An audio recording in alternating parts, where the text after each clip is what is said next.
So, 9, 9, 9, 9, 9, 13. Anyway, documentation. Hanggang fresh pa sa utak ko to. Anyway, um, 4 hours. Ang market, hindi natin alam kung hanggang saan tataas, hanggang saan bababa.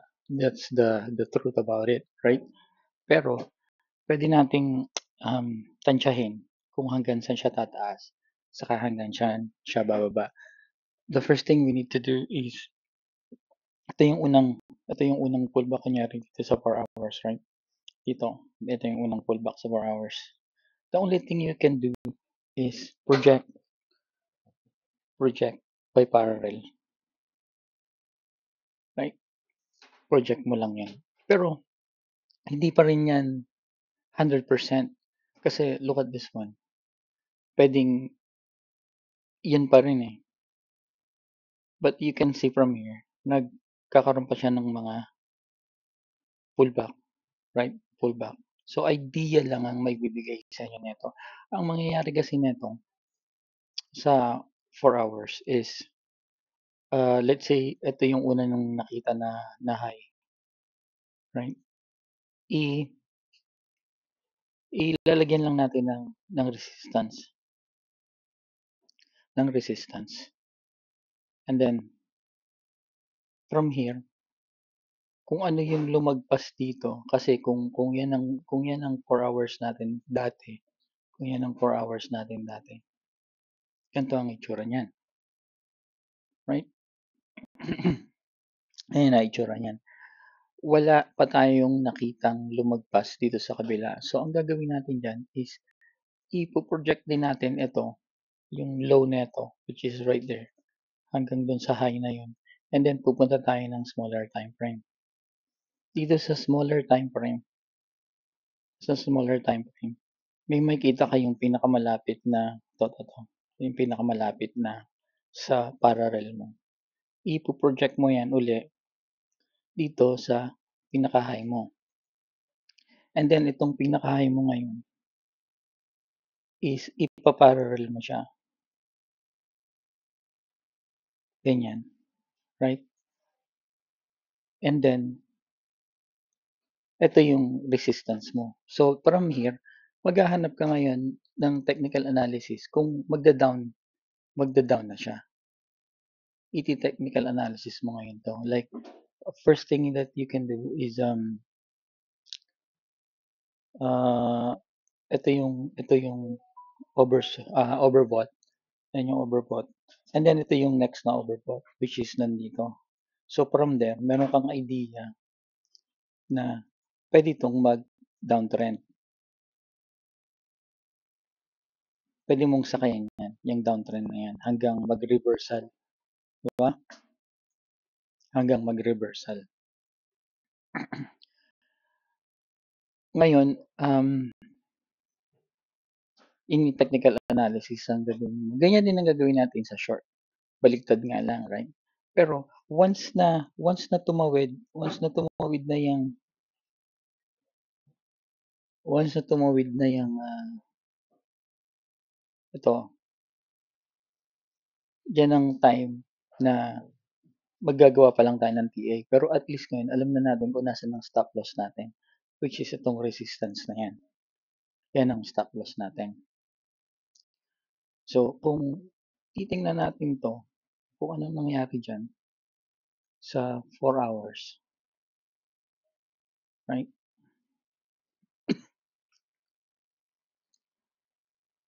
Oops. 4 hours. So, kita natin, ito yung pinaka-bottom ng 4 hours mo.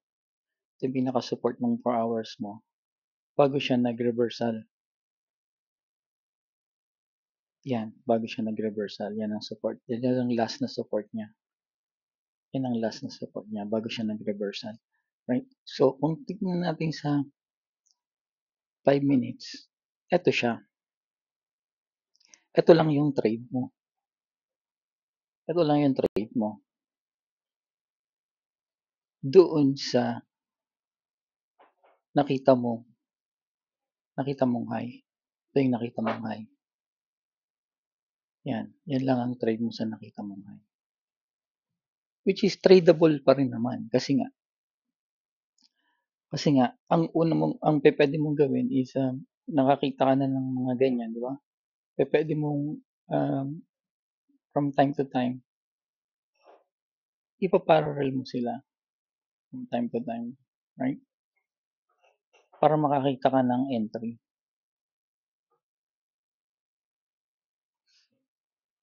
And then, at the same time, maghahanap ka ng reversal.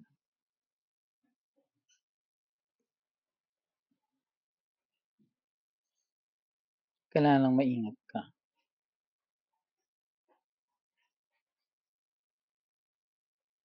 sa reversal mo, which is avoidable naman. Yan, right? So, from here, pwede kang maglagay ng regression hanggang doon. And then, yung last na high, pwede mong i-regression din yan. And then may idea ka na kung saan nag-end, kung saan possible na mag-end etong trade mo. Once na nakita mo na itong tumuwid, ayun na yung last support mo, yun na yung pinaka-low mo. Same thing as this one, right? Nung nakita mo ng tumuwid yun, yun ang ina-assume mo na resistance mo. Dun, yun lang ang way na pwede mong mahanap yung resistance saka yung support. Ngayon, yung pullback neto, pwedeng ganyan or pwedeng kung saan yung pinakamababa niya, i-pipibs mo, right? Pipibs mo between 0.25 hanggang dito. Like this one, eksakto sa 0.884. Ngayon, nakakita mo na yan, pwede mo na tong, pwede mo na tong gawan ng ganyan. And then, ito na yung mga entry mo. TP. TP mo ng long. Yan din yung mga entry mo. Right? So, may idea ka na. Um, dito sa 45, yeah, may idea ka na. So, yun ang way ko para malaman ko kung paano mo mahihit yung low mo. Like this one, ito yung pinaka-high dito, right? And ganun siya. Pwede kang mag-parallel dyan. And then, once na na-hit niya na yun, ito na i-assume mo na low niya. So, kung yan ang low niya, pwede ka nang ah, magkuhan dito, magtansyahan. Di ba? Or, dito ka na mag-start lang mag-technical analysis. Basta, tumawid na sila dun sa parallel. Anyway, sana makatulong. Nasaan na ba yung latest natin? Tanggalin natin, patingnan natin yung latest natin ng ADA. So, sa 4 hours ni ADA. So, sa 4 hours ni ADA, meron tayong parallel dito. Right? Then, meron din tayong itong low na to. Saka yung high na yun. Yan. But in between, meron pa rin tayong movement in between. Yan. So, I'm assuming na eto, aabot dito, aabot doon, pabalik-balik hanggang umabot dito. Ganyan. So, right now, ito ang hindi niya pwedeng abutin sa 4 hours. Ito. Ito ang resistance niya sa 4 hours. Right now. Yan. Yan ang resistance niya sa 4 hours. Right? And then, kung pupunta tayo ng smaller time frame, tayo ng smaller time frame. Ayan ang resistance niya. Ito ang support niya nung isang araw. Yan ang support niya. And then, ito ang parallel niya. Right? Meron ka pa dito. Meron ka pa din doon. Ayan. Ito, ang sabi nito, hindi na siya lalagpas. Pero yan yung last na support. Ito, last na support niya. Last na support. Right? Last na support yan. Which is also mahalaga yan para ma-determine mo kung saan pupunta yung market. So, meron ka ritong last na support na pwede ka rin dyan mag-umpisa para ma-isolate mo yung high niya. So, yung last na support mo na yan, yung mo sa lower time frame.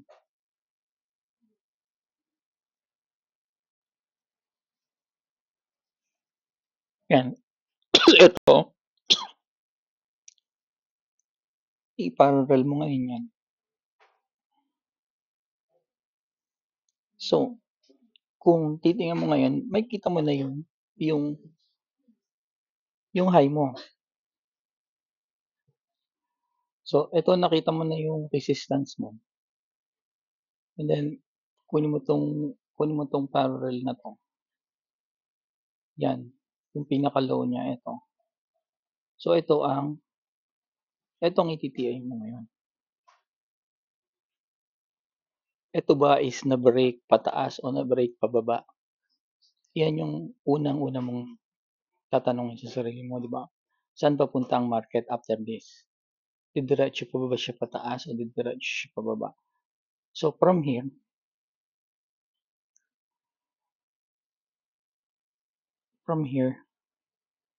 pag nag-parallel ka, may kita naman na pababa si market. May kita mo na pababa si market. Same thing, right? Isolate mo. Ito yung pinakahuling taas. Yung pinakahuling baba. So, dito ka mag-start ng technical analysis mo. Kung tataas siya. Sabi ni market, ito yung pullback ko. Hindi ko na yan tataasan. Ito. Diba? Sabi ni market, yan ang pullback ko. Ito yung unang-unang pullback ko. Yan. Yan ang unang-unang kong pullback. So, yan ang aking resistance. Resistance. Unang pullback ko. Right? And then, ito yung last na pullback ko. Bago sa low. Bago sa support. Anong support mo? Support. Ito yung last ko na resistance. Ayan. Ito yung last ko na resistance.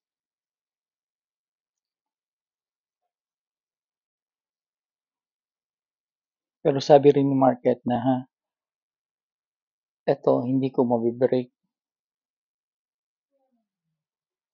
Yan. Yan yung unang-unang resistance ko na hindi ko mabibreak. Pag na-break ko yan, pwede akong mag-reversal. Which is true. Right? Hindi niya na-break. Bumagsak siya doon. Pero, after na bumagsak siya, ano nakikita niyo rito nung after na bumagsak siya? Magkakaroon ka ng ito ulit, high and low. So, ito yung support.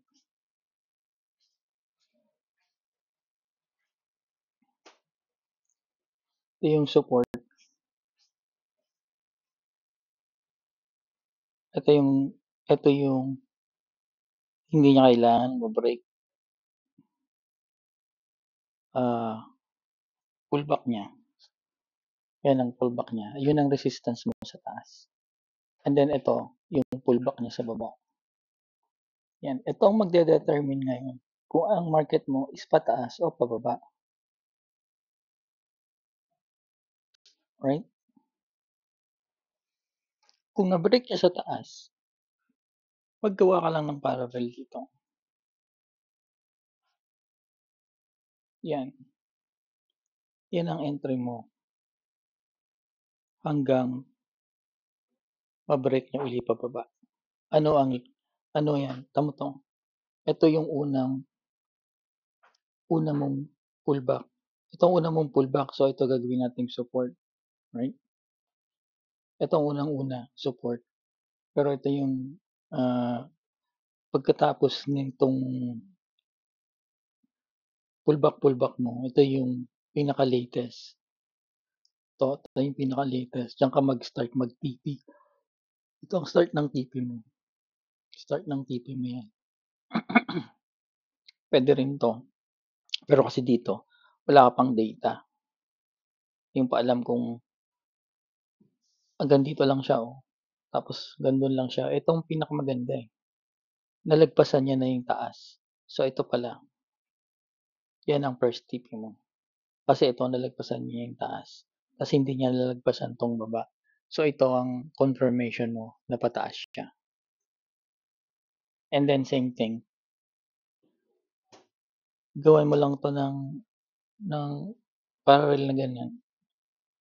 Once na break, itong assume mong resistance. Assume mong resistance, which is the same as your stop loss. Yan. Right? Kasi na-break niya eh. Pero hindi niya pa na-break to. Major mo yan. Yan. And then pagdating dyan, ang una mong hahanapin is yung na-break ito. Pero hindi na siya tumaas. Ito. Diba? Na-break yung support mo. Pero hindi na siya tumaas. So ito, ang magiging TP mo. Diyan ka mag-start. Yan ang pinaka-confirmation mo eh. Diyan ka mag-start. Magganto. Yan. So, same thing here. Right? And then, na-break niya to. So, dito, ito ang hindi niya mabibreak. Dito ang bago mong TP sa short. Yan ang resistance mo. Sabi niya dito, hindi ko na mabibreak yan. Until ma-break niya, magre-reversal ka. Pero kung hindi, at na-break niya itong ilalim, diretso ka pa sa ilalim. Diretso ka pa sa support. Pag na-break mo yung support, punta ka ng 45. Right? Sa 45, pwede mo tansyahin kung hanggang saan yan aabot. So, pwede hanggang dito and then re-reverse na siya pataas. Supposed to be pataas. Or, ma-break niya to, didiretso siya pababa. And kung dumiretso siya pababa, ito ang kukunin mo.